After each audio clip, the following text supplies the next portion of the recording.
The Premier League is back and we've got to do our predictions, Dog Dad. Thank goodness. Too much cricket, too much tennis. Footy is back, Theo, but I forgot what to do. I know, I think you have to start with the club. Oh, let's start with Arsenal, Theo, who were second last season. They got the second most valuable squad in the league. Talk to me about Gyökeres. It's Gyökeres time. He was very good in Portugal, but can he replicate that in the Premier League? They've come second again and again. They needed a big striker, a big signing. Now they've got him. Will he fit the system, Thogdad? Well, like you say, Theo, 68 goals in 66 games in Portugal, but this is the Premier League, so a little bit of an unknown.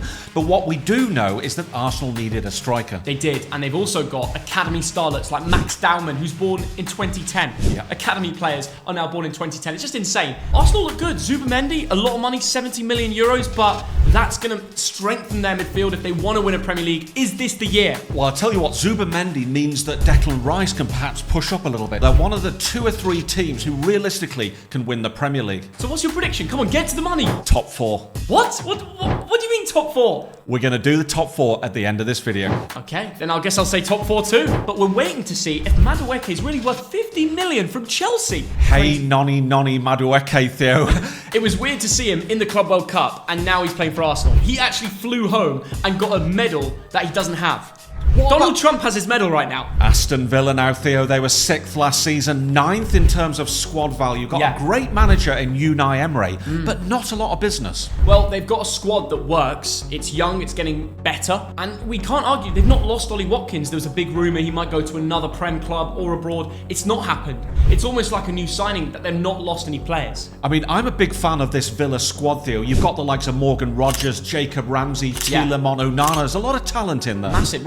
If you actually look at the squad that they had at the end of the season, it's good enough if they can keep everybody. I think this could be a really good year for Villa. There's potential. But realistically, Theo, can they break into the top 4? Well, I think they still need a little bit more depth. Maybe another striker. There's rumours about DCL because he's on a free contract. But for now, I'm putting Villa in a comfortable 7th position, which is outside of European spots, but a Europa League run. Watch out for it. And I'm going to say 6th place. Okay. AFC Bournemouth now. They were 9th last season, Theo. 12th in terms of squad value. They've got a great gaffer there, haven't they? Andoni Iraola did incredible things with the squad last year, and he made Dean Huijsen and Kirkes huge transfer values. It shows you where this Bournemouth team really parks itself in a very strong Premier League table. I think there's not enough business done right now, but there's still time in the window. But those 2 transfers, Theo, you've got 110 million euros in the bank. But you don't want to lose players like that. No, you don't. And it's difficult to predict if Bournemouth are going to fall into the second half of the table a little bit more. They definitely won't be as strong, but they've got money in the bank. Yeah, I mean, Bournemouth is a funny one, Theo, because you look at the squad and there's some real talent in Evan Nielsen, Ouattara, Semenyo. There's a lot of very young talent Senesi there, as well. Senesi played a massive key role in that centre-back partnership. But historically, we'd talk about Bournemouth in terms of relegation, wouldn't we? Is there any chance that they can slip into the bottom 3? They will not be relegated. There is much worse in this Premier League table. I think they'll be slap bang in the middle of the table, 11th position for the Cherries. And you know what? I'm going to do what we used to do and shake your hand. Do that thing, that modern thing, 11th place. Brentford of West London were 10th last season. They really overachieved, but the big talking point, Mbuemo out the door. Yeah, Wissa. Soon to leave, maybe to another English club, maybe to Neom FC in Saudi. That's not forgetting that goalkeeper and captain have also gone, Norgard and Flecken. This is a massive sell-off and they're getting a lot of money for it. But is it going to work? I don't think they're going to be as strong next year, Dan. Well, it's all about the system, isn't it, at Brentford? It's all about the money ball. Matt Benham selling players when he's going to get 75 million euros and buying players for 20, 25 million. I could talk about Kelleher and Jordan Henderson. That's solid business. You've got a really good goalkeeper there. Whenever he's played for Liverpool, he's done well. Jordan Henderson, leadership. He's probably more of a manager in that team than Keith Andrews. God knows why they picked him. But they have also spent big on players like Milambo, Coyote. We're going to see if they're any good. Will it work in the Premier League? We'll soon find out. But despite all that, they're going to be weaker. They won't have as much chemistry. A lot of the big boys have gone. I'm going to say a drop-off for Brentford, 16th place. Oh my goodness. Now, if I was a Brentford fan at the moment, I would be very, very nervous. Overall, I mean, I trust in Matt Benham. He's been a great owner. I think Brentford could drop into the relegation zone. Wow. But Wow. I think there's enough there in the back office. I think they'll survive, but I think it'll be nervous at times. I'm going to go 14. Brighton and Hove Albion, now they were 8th last season. They're under the stewardship of Anthony Bloom, aren't they, Theo? Yeah. And the business he's done so far, more selling than buying. Yeah, we just talked about Brentford. Similar story at Brighton. They're selling their best players in their prime. It feels like João Pedro, another transfer to Chelsea. I mean, how they've made so much over the years of that club, it's insane. But Adingra going to another Premier League. We'll speak about Sunderland soon, but that's an interesting move. Then we've got Estupinian to Milan, Evan Ferguson to AS Roma. I'm excited to see how they do in Italy, but this is a Brighton team that's changing. Fabian Hutzerla has his favourite players, and we are seeing them in the squad. We're seeing a new Greek striker, 18 years old, but they paid 35 million euros to Marinakis' pocket. He must be good. I can't tell you much about Kostoulas, or even Zimas, another Greek striker who's coming back on loan from Nuremberg, who's going to the number 9 shirt at Brighton. So everything's changing at that club, but is it going to work? Well, we've not talked about the big move, Theo. Crozier Dubry has gone on loan to Bolton Wanderers. Now, remember the name because he is a future star. Brighton fans, let us know in the comments. I hope he's good. It's a good Brighton team. It's changed a lot over the years. I still think they'll be very comfortable. I think they'll end above Bournemouth that we predict in 11th. They're going to sneak into 10th. Brighton 10th, because I believe... We agree again. This is weird. I believe in the owner. Bloody Burnley now, Theo. Second in the Championship last season. 100 points. 2 defeats all season. Only conceded 16 goals. But that was the Championship, and things have changed, haven't they? Scott Parker's a very good manager at bringing you back up to the Premier League. But what's his Premier League record? 52 matches, 30 losses. Ooh. That's heavy. And with this Burnley team, we talk about great defence in the Championship. Goodbye James Trafford to Manchester City. Goodbye CJ Egan-Riley to Marseille. I don't know if they're going to maintain this against harder opponents. Even Josh Brownhill, who was flying, he got the important goals at the end to get them promoted. He's now a free agent. Everything's going wrong. I mean, for me, when I look at the squad right now, I just think impossible they stay up. Impossible. I'm putting them 20th. Wow. Now, certainly, Theo, you look at the net spend so far, and it's about 39 million euros. So they've spent less than Leeds, and they've spent less than Sunderland. Talk to me about your brother, James Trafford. Was that a good move for Burnley selling him? Well, he was sat there between the sticks last year, quite bored. Yeah. He didn't have to make many saves. 100 points. Best defence in the league. Rightly so, won team of the season. I think he was player of the year. He's going to be great at City, and he's been given the number 1 shirt for a reason. And that is why I'm worried about Burnley. And I am too, Theo. So apologies to Alistair Campbell, a big supporter. 19th. You've got no chance of staying up. Chelsea Football Club of London were 4th last season, Theo, and they've gone out and spent a lot of money. Talk to me about who they've bought. Well, where do we start? And I watched a lot of this talent. In the Club World Cup too, they bought João Pedro. Yeah. Very good player. Liam Delap. Already scoring. I think he came on in one of the Club World Cup games and his first touch nearly turned into a goal. Then we can see off Madueke and Felix. So they're getting rid of, I would call it deadwood personally. Ooh. They're also brought in a very exciting Palmeiras winger called Estevao, who, Palmeiras fans say that sometimes he's a little bit quiet, sometimes he does well, doesn't speak very good English. It's a massive squad, but they can only play 11 in the Premier League. So these players are going to get frustrated. That is the worry, Theo, with Chelsea, and I said it last season, they've got too many players. Now, of course, Cole Palmer is the standout player. He is 5th favourite to get the Golden Boot, Theo. Do you think that's possible? I think Palmer can seriously do it. He'll play every single minute. He's the main man. He takes penalties, and he's back on fire. We saw him in the final. He cooked. He scored the exact same goal twice against PSG. Even their players didn't know how to read him. I think Chelsea, if they can figure out their centre-back situation, are they going to play Tosin? Are they going to play Chalobah? Who's going to be that man next to Levi Colwill? They'll have a good year. Now, Chelsea have got the youngest squad in the league, 23.6 years old, which is very low. But Alan Hansen once said, you never win anything with kids. Now, he got it wrong. Is it not too early for Chelsea to win this league? They've already won something with kids. Can Chelsea they can win possibly win the Premier League? They can win it this year. If Enzo Maresca answers the question, how does he keep everybody happy? I'm not going to say where I put them. We'll say at the end, top 4. Top 4. Crystal Palace, now another London team who were 12th last season. They always seem to be 12th here. Yeah. But Eberechi Eze, obviously the standout player, he is still with Crystal Palace, but there's rumours, aren't there? Well, first of all, we've got to congratulate them winning the FA Cup, qualifying for Brilliant. Europe because of it. And there's still talk over Europa League or Conference League because their owners are also part of Lyon, I think it is, majority owners. Do you think that's a silly rule, Dad? Well, it's a weird one, Theo. August the 2nd, we don't know which competition they're playing in. Sort it out. Yeah. But Crystal Palace are a funny one because I can see them slipping into the relegation zone. And I can also see them at times us talking about Europe next season. Absolutely. Mateta, Eze and Sarr as a 3.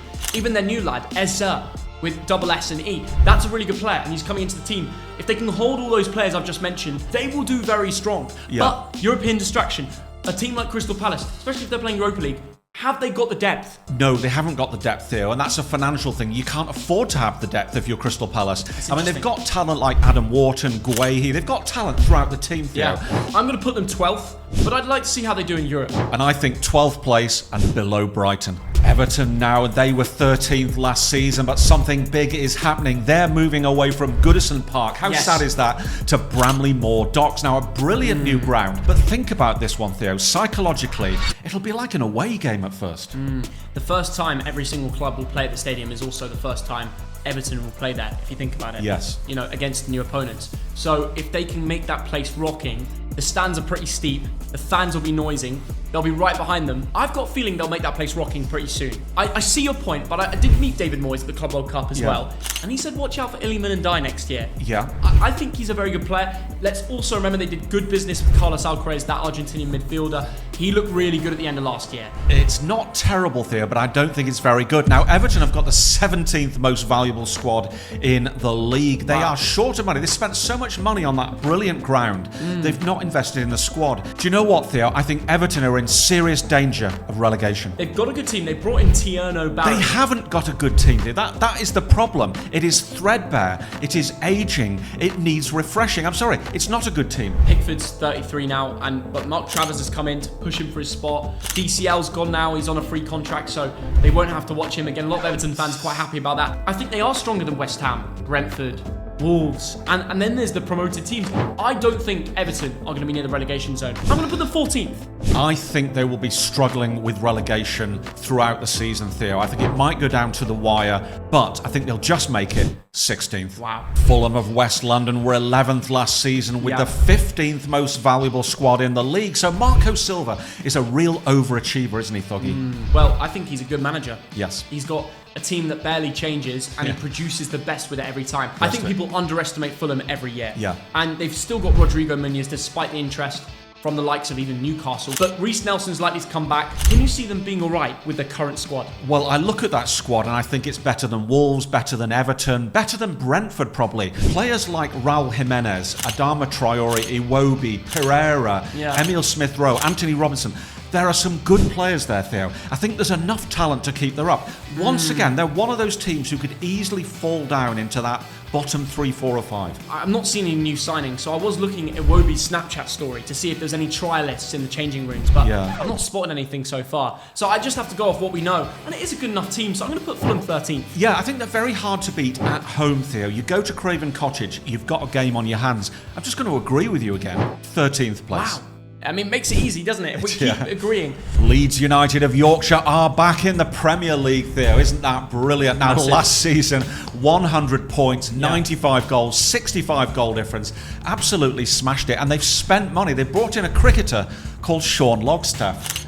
He's an athlete, serious he is British athlete. Absolutely love that guy. Sportsman of the year. Also spent a lot of money in sort of middling European players. Do you know how hard of a job this is, Dad? Tough. To get promoted, and even when you get 100 points in the championship, you're thinking about sacking your manager. That is the cost of getting promoted. You're automatically weighed down. It doesn't matter who you sign, what you do, you're very unlikely to stay in that league. But having said that, the bookies reckon this team out of the 3 is the biggest chance. That is true, Theo. I was going to say exactly the same thing. Now, Leeds have gone on a spending spree in Germany, France, Italy. Sean Longstaff is probably the only acquisition we know about. Yeah, well, Harry Gray as well through the academy is now coming off the bench. We've got good players in the first team. Manuel Solomon, Gunonto, we know about the talent they bring. Joel Pirro, nearly 20 goals in the championship last year. Can he do it in the Prem? Big question. That's a big sentence, and if he does start banging them in, I think Leeds could be safe. The question for Leeds United, Theo, is can they make Ellen Road a fortress? Because it can be a fortress, Theo. They've done it before. You've got to look at winning 8, 9, 10 games out of 38. That's all you've got to do. I'm going to say something I don't want to say. I don't want the promoted teams to go down. 18th. I think there'll be a few points in it between one team and another we haven't mentioned yet. Yeah. And that's a team that's already been in the Premier League. 18th place, sorry. Liverpool Football Club now won the league last season by 10 points. Absolutely magnificent. Can they do it again? Now, they've got the 4th most valuable squad in the league, but things have happened, and we have to mention this, Theo. Diogo Jota sadly passed away a month ago. Yeah. It shocked the football world, it shocked the world. And it's times like this that football almost becomes irrelevant, because that was a horrible human tragedy. And we think about the children, the widow of Diogo Jota, and we grieve for all his family, for all his friends, for supporters of Portugal and Liverpool and Wolverhampton Wanderers. One of my friends knew Diogo Jota at Wolves and said he was the nicest person you could possibly meet. Wow. He was lovely to teammates, he was lovely to fans. So Diogo Jota, we miss you. And I almost want Liverpool to go out and for every player to say, let's win this again for Diogo. Salah said, going back to Liverpool without Jota, it will never be the same. Going back to the football, Dad, they've done a lot of investment into the squad. They bought a lot of players in, from Florian Wirtz, Frimpong at right back, Ekitike from Frankfurt for big money as well, and then Kirkes at left back from Bournemouth, weakening another Premier League team. It's very big business from Onslaught. I've never seen Liverpool do so much in one window. It is astonishing business, Theo. Florian Wirtz is one of the most talented young players in Europe. He is the real thing, and he could be the future of Liverpool.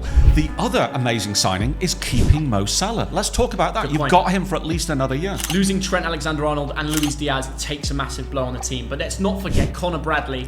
It's time to shine. The Bolton boy, step up, make the most of it. I think Liverpool are definitely up there to win the Premier League. I'm going to say top 4. Wait till the end of the video. State the obvious, top 4. Manchester City were 3rd last season, Theo. They've got the most expensive squad in the league. Erling Haaland is expected. He's the favourite to get the Golden Boot once again. Let's not forget about him. Kevin De Bruyne, though, a generational player, has gone. Ryan Cherky is in. The new generation. We spoke about it at Liverpool. It's happening at Man City too more than anywhere. Ederson, he's on the way out, potentially moving to Galatasaray. Might not happen, but James Trafford's through the door and he's got the number 1 shirt, Dad. The future of Manchester City is changing. It's a massive year for Nico O'Reilly as well, Oscar Bob. I think we'll see many players coming through and breaking into that 11. Pep could be his final year. He's got to look for the future of Manchester City. That's the important thing. Nouri, which is a fantastic signing in my opinion. Solid. I mean, he's got to fill the boots of Kyle Walker. It's not easy to do. Not easy at all. And the difference this season, Rodri should be there, hopefully, for 38 games. Oh, you forget about that. Yes. I think I've had a mistake with my position, but I have put Manchester City in the top 4. So stay tuned. And absolutely, Theo, top 4. And now to the red side of Manchester. Manchester United were 15th last season, Theo, despite getting to that wonderful final in Bilbao, and despite having the 6th most valuable squad. But you look at that squad, and it's not very good, is it? No, it's not. They have made some very important transfers, though. Buemo from Brentford and Matis Cunha from Wolves. They've taken the 2 best players from the second half of the table, really. United still have a bad defence and a goalkeeper situation to sort out because Onana's injured. How do you see it going, Dad? Is this Man United team great again? Well, Bueno and Cunha, Theo, I agree with what you've said there, because historically they get half a contribution a game. So if you play both of them every week, that is about 40 contributions from those 2 players in a season. If you can support them. The trouble with this, there's 2 problems with Man United, Theo. One, you've got an ageing squad. Yeah. So you've got the wonderful Bruno Fernandes, who we've loved for the last 5 or 6 years. He's still good, 30 years old. He's still good. But he's getting older. He won't be there forever. Harry Maguire, Luke Shaw, Casemiro. These are players in their 30s. They won't be there forever. The likes of Xerxes and my friend Højlund, who are just not good enough. There are a lot of that squad is just not good enough to wear the red shirt. Is Mason Mount going to find a new role at this club? Is he the player that they need to create for their new signings? You can't ignore the fact, Dad, that they finished 15th place last year. Yes. Embarrassing. This club is rotten from the top to the bottom. So there's no way in the world that Man United will be top 4 for me. They've got a very different team, I think, though, with the new signings. I think it balances out a bit more. They're going to get right up there again. 6th place for Man United. They'll bounce a lot. No. They might be most improved from last place. You don't think? No chance. Manchester United missing out on Europe. 8th. Newcastle United of the North East were 5th last season, and I can't wait for them to play Sunderland, Theo, home and away. But let's talk about Newcastle. The biggest news is Alexander Isak, as of today, is a Newcastle player. Wow. And that is probably the biggest signing. Though he's training with his old club over in Spain and has openly said he wants to leave. He is a wonderful footballer, and if he stays, he's going to score a lot of goals. He's helped them get Champions League, and they're not going to see those Champions League days anymore because he wants to go. He's one of the only good strikers left in the Premier League. Yeah. When you actually think about good strikers that are consistent, Isak is in a very small group. That's why he's so valuable. Yeah. That's why right now Liverpool bidding 100 million. And if that 100 million becomes 120, how can you possibly turn that down? Yeah. But if that happens, we redo this video, because I have made my prediction based upon Isak staying. Now, Elanga's come in. I like Elanga, Theo, and he statistically gets a contribution every third game, a goal or an assist. I think he can improve on that. They already have a good, strong team in there, and I know they've got Champions League distraction. They might not be as strong without Isak. I still think they'll maintain it, Dad. It is a fortress, difficult place to go. 5th place for me. 5th place outside the top 4, which might annoy a few Geordies, but it's obviously based off the fact if you lose the Swede, you lose a lot of goals. Do you know what? I'm going to put them in 5th place as well, Theo. But like I said, if Isak goes, I drop that. Nottingham Forest was 7th last season with a squad value that would put them 11th. So brilliant work from the manager, Nuno Espirito Santo. Now, Elanga's gone. Chris Wood is a year older. Can they get top 10? Well, Gibbs White has stayed, and they announced it like a new signing. Yeah. Marinakis and Gibbs White on the pre-season tour. They got that photo. Everybody was loving it. Well, especially the ones from the East Midlands that support red and white. But they've lost Elanga, Dad. They made good money off him, selling to a rival, which will hurt. But Dan and Doy, the Swiss talent, I was hanging out on the pitch with him in Rome just a few weeks ago. They've got Chris Wood, who's got 20 goals last year, but he's 33. I think he's been absolutely sensational for over a decade. He's just a goal scorer, Theo, so he probably won't score 20, but he'll score 12 or more. I'm going to put Forest 8th. I know that might be a bit of a shock to you guys. I just can't see the progression yet, and they have lost Elanga. And I'm going to put them 9th. Tottenham Hotspur have got to be one of the most unpredictable teams in world football. They were 17th last season, and then they won the Europa Cup final in Bilbao. They've got the 5th most expensive squad in the league. Well, where do we start with Spurs? Well, we'll start by saying there's no more Son, because he picked up a mic today at the press conference and said, we are working with the club to help me leave. And by making it public himself, it shows that Tottenham have probably been quite difficult at letting him go. Yeah. He probably wanted to go for a while, but Levy knows there's a good offer coming. He doesn't want to leave at the right time. He's trying to force the move. They also went in for Gibbs White, which was failed. Of course, Marinakis went and stopped it. And they've got a completely new manager in Thomas Frank, all from Brentford as well. You got to remember the backroom staff all changed. So everything is changing. And they've got Champions League bloody football because they won the Europa League thanks to Ange Ball. They haven't made many signings. They don't really have that much of a thick squad, but they have bought a centre-back called Luka Voskovic from Hajduk Split. Solid Balkan centre-back. There's some good talent in there. And I tell you what won't happen again. There's no way in the world they'll be 17th. They're going to be better, more consistent, concede less goals. I think they'll finish 9th place. Better than last year, no trophies won, but an improvement to the future with a manager who you can trust. Okay, 100 quid, Theo, says that Man United will finish below Tottenham. One is strengthened with Mbuemo and Cunha, and one is losing their best player. I'll shake that. Okay, 100 quid. Okay, everyone clip that. You heard this. Spurs will climb 10 places from 17th to 7th. 10 spots? You're a mug! Sunderland of the North East, now famous for building ships, as we all know. But last season, they were 4th in the Championship, Theo. They're 14 points behind Sheffield United. They lost the last 5 games. Somehow they came up through the playoffs. Surely they go straight back down. They had a weird record in the Championship. I don't know how they are here, but they are. And they did it in style. Tom Watson's goal in the playoff final. And then he goes and signs for Brighton. But they did give him a Dringa back. And, let's be honest, they've lost Joe Bellingham. The man that would have sold so many shirts in the Premier League. He's gone to Dortmund. But a really good player there that they've lost. We talk about teams going up and weakening. Burnley and Sunderland are in the same boat. I know Xhaka, he didn't know too much about the club, but he knows about the fans. I just can't see enough in this team to stay up.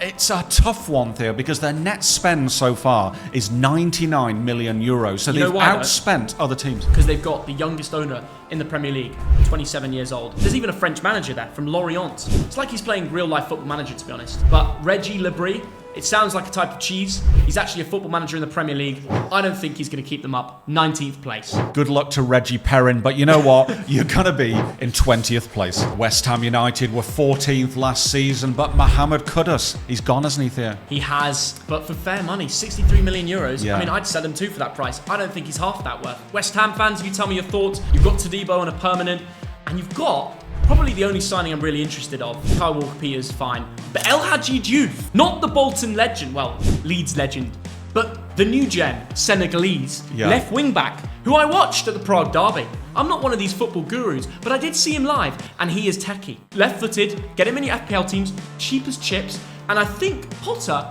may even play him left wing. Well, Graham Potter has got a difficult job, like you say, Theo. It's his first full season, and what he's done is get rid of some of the dead wood. But he's taken them out, and he's going to bring in new talent. Fulkrug and Paqueta still being there, they can turn this around. A lot of these players were injured last year, and they look really, really bad. I think they'll figure something out. I don't think they'll be in a relegation battle, but my God, it's not good enough. I'm putting them 15th. Do you know what, Theo? The West Ham project is going to take 2 or 3 years. I kind of agree with you. It's going to be a difficult season.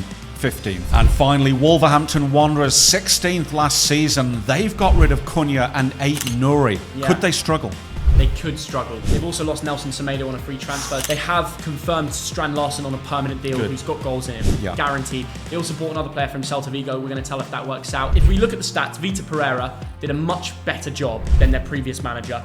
He's got a points per game of 1.63. That happily keeps you up. If you look at the last 10 games of the Premier League last season, I think they finished around 6th on the form table. In the Premier League, 6th. It will be close though. They'll stay up. Maybe in the last few weeks. I'm putting them 17th. Do you know what? The bookies have got Wolves joint 13th. But I agree with you, 17th. 13th? That's what the bookies say. Joint 13th. I say 17th. It's going to be a long and difficult season. But let's get to the important stuff. Who's your 4th place? Chelsea. I'm putting Man City. I think it's still a turning point. A lot of new players in there. Who's your 3rd place then? Manchester City. Well, I've got Chelsea.